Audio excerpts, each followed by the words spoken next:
message to the team in the locker room? Going into the San Francisco game, we talked a lot about, that we knew we were physically tough, and I just wanted to remind them how mentally tough they were. So going into that game, we talked about some failures that we had in our lives that we've overcome to get into the position that we were in last week and obviously into this position that we're in this week. So I just reminded them of that all the things that we've went through in our lives that, was something that was adversity that we'll overcome this too, because the type of guys that we have in there, that we'll use this to motivate us. We'll use this pain, we'll use this failure to motivate us, so we can make it a strength. Coach, have you discussed Jalen's play today? Yeah, to me, Jalen played the best game I've seen him play, and in the 2 years we've been together, he was outstanding. I really thought he was in complete control. He did things with his legs in the run game. He did things with his arm in the pass game. Made some unbelievable throws, unbelievable reads.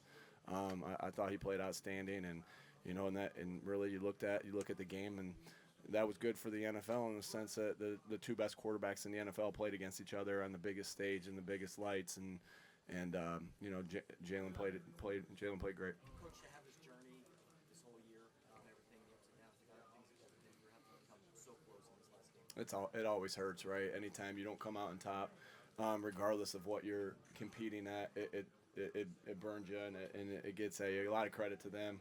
All the credit to them. They played a great game. It's a really good football team, well-coached football team.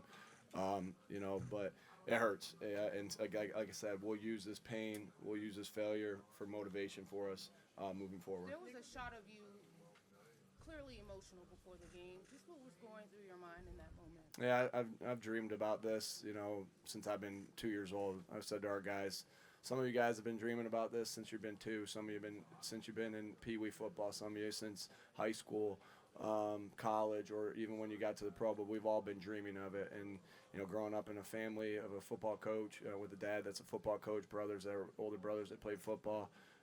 This is what you dream of being in this moment. And so it's just emotional because there's a lot of work, not just by myself, but a lot of people. Starting with my wife and my kids. My brothers, my dad, that help, and just so many people. The coaches that I've had, teammates that I've had that helped me get to that moment. So just emotional in that moment, knowing where we were and at that moment. Nick, what do you think of the defensive performance today?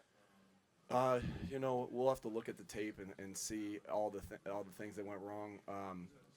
But you can't give a team like that. And they, a short field or 7 points off of a turnover. So they had the 7 points off that. They had the ball on the 4-yard line off of a punt return. But we'll look at it. I can't tell you exactly this or that. But I thought we're playing a really good offense. And we gave up 24 points. At the end of the day. But it's tough to give them a short field, and so that's why this is the ultimate team game, that we're all in this together, offense, defense, special teams. And so I just felt like a couple times we put the defense in a tough spot in that scenario. Reid is on his way to a winning. What do you think of the call on What did you think of the call on Bradbury at the end? I'm not. It's not my job to, you'll see me on the sideline. I'm going to argue with different things of calls here and there, but it's not my job to make the call. Those guys got to do that in split second, scenarios. And so, that's what he saw, and he called it. And so that's never it. I know it always appears to be that, it's one call that makes it. It's not what it is, right? It's not what it is. There's so many plays that contribute to the end result of the game, and today they were better than we were. Nick, what did you say to Jalen after the game? After he put his MVP-like performance in this game, what did you say to him about losing this game? I know it hurt. He's hurt, and he's hurting, and I just said, we'll work our butts off every day to make sure. I know he's going to get better from this. And he played really good, and that's why I keep saying I don't think we know what Jalen's ceiling is, right? Because he just can continue to get better. But I just said I was happy for him that he played his butt off. He left it all out there. Played good in the run game, played good in the pass game, was in complete control of our offense. You know, and he led us to 35 points. And I just told him I was happy for him that, you know, that he really, you know, it just wasn't this year. And I told him I thought it was his best game that he's played. And it wasn't just, you know, this game. It was this entire season that he's shown to be a special leader, a special player, and I'm sure glad that he's our quarterback. They did a good job of getting the ball out quick. They had some good you know, they did good in the run game. I think they had, I don't know, you guys could tell me. I think they were over 150 yards in the run game. So, you know, where you're playing the run a little bit. There's some things that we had the pass game on. You know, that we had some rushes on that they ended up you know, running the ball well off of.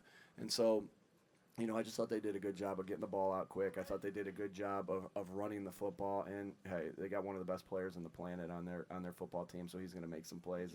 And Travis Kelce, you know, all their guys, Smith-Schuster made a lot of good plays as well. Nick, did you ever go to Jonathan Gannon and say we need to blitz a little bit more to get to Patrick Mahomes to apply more pressure?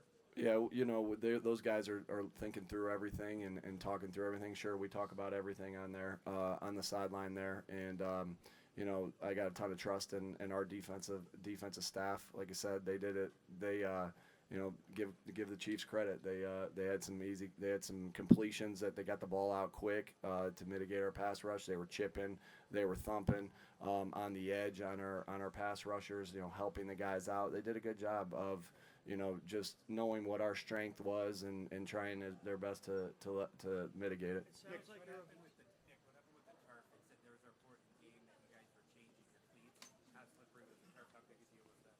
Yeah. No, you know, when you say something like that, it's like we both had to play on that turf, right? It's not like we were playing on ice and they were playing on grass. We all had to play on it. We all had to figure out our shoes. Sometimes, you know, you do your best to figure out this playing surface as soon as you possibly can. Sometimes you have to change cleats in the middle of the game. You know, just because what's working for you. Same way as if you had to change a game plan or change a play or whatever you have to do. And so it was just adjusting to, you know, a little bit of the slippage that was going on the field. But, you know, it's not like I said, you know, that had nothing to do with anything, and we just had to get used to it. Nick, what about a couple more? Just like your time about you. There's no such thing as moral victories. But how proud of you are you of this team? What did it mean to you to have so much people back at home pulling for you today? Yeah, that means a lot. You know, like I said, there's a lot of people that contribute to everybody's, not just my journey, but everybody's journey in that locker room. We all have people, or we all have family. We all have, you know, teammates, coaches that have contributed to helping us get here. And so, you know, again, we wanted to finish the job for them. It just wasn't in God's will today. And, you know, again, congratulations to the Chiefs. Nick, what about halftime? Obviously, it's different here in the Super Bowl. It's longer. You guys played so well in the first half. Anything going on there that you can put your finger on? No, you know, they came in and they, you know, after halftime they went right down and scored to cut it to 3. You know, we talked about what was working for us, what we wanted to continue to do. Hey, what we can anticipate them potentially doing. You know, they did a good job of adjusting. You know, and, you know, apparently, you know, with us, you know, them beating us in the second half, we didn't do as good a job as they did. So, you know, adjusting. So, you know, we'll all look at ourselves in the mirror and drag ourselves through the mud in attempts to get better. And like I said, we got to do a better job, you know, coaching in the second half. And, you know, but a credit to them. Nick, immediately after the fumble, y'all went right back to Jalen's legs from the first play of that drive to the touchdown. How intentional was that, and what message were you trying to send if any? Just we're trying to run our best plays that we had available to us that we felt like that were going to work. You know, a guy drops a pass, you don't stop throwing it to him. A guy fumbles the football, you don't stop running him. A guy throws an interception, you don't stop throwing it. So it was hey, that's been our thought process all year. That's what, when we say dog mentality, that's what we mean. We mean, you know, that we have to be in the moment. You know, there's going to be ups and downs in this game, but make sure that we're in the moment of, you know, the next play, having the right mindset to go out and accomplish the next play. So it was just more of, we know our guys have that mindset and are able to do that. It was just more of, hey, this is what we believed was going to work that drive, and that's why we used it. Last one, folks. Nick, I'm sorry if you- What strengths can the Eagles? I'll get you. What strengths can the Eagles bring to this offseason? Man, we have a lot of good people in this organization, starting with all the players that we have. And I know we have some free agents. There'll be time to discuss that. There'll be time to talk through all that. But I know we got a good nucleus of guys back to continue to build on. And so, you know, there was a lot of good football this year. We did a lot of good things as a team. Like I said, there's, you know, this one stings, this one hurts. We'll no doubt get better from it. But you know, we got a good young quarterback that's you know, played, you know, a phenomenal year. You know, just a phenomenal year, and good offensive line, good defense. It just all accounts. And we'll like I said, we know we have the right people in place, and then just this organization's a special organization that you know, there's a lot of special people in this organization led by Mr. Lurie. I'm sorry if you answered this before, but what was your view on the holding call there at the end? You know, there's going to be calls that are going to get questioned, right? Not only by the referees. There's going to be questionable things that I do, or there's going to be questionable things that Coach Gannon does, or Coach Steichen does, or Jalen does. We understand that, but it's never about one play. It's never about one play, and they got to make that call and in a split decision. I'm not here to debate whether it was the right call or the wrong call. Of course, like sometimes I'm like, well, hey, I mean, it went against us. Of course I don't like it, but you know, they got to do a hard job in split-second decisions. But it never comes down to one play, even though at times it perceives to. And that's the parity of this league, that you can always track. You can always think like, well, it was just this play, and that's just not the case. There's however many plays that we had on offense. There's however many plays that the Chiefs had on offense, and then there's all those special teams plays too. And so again, like I said, they got a hard job to do in split second. And I haven't seen all the clips, but you know, hey, that's not what wins or loses you the game.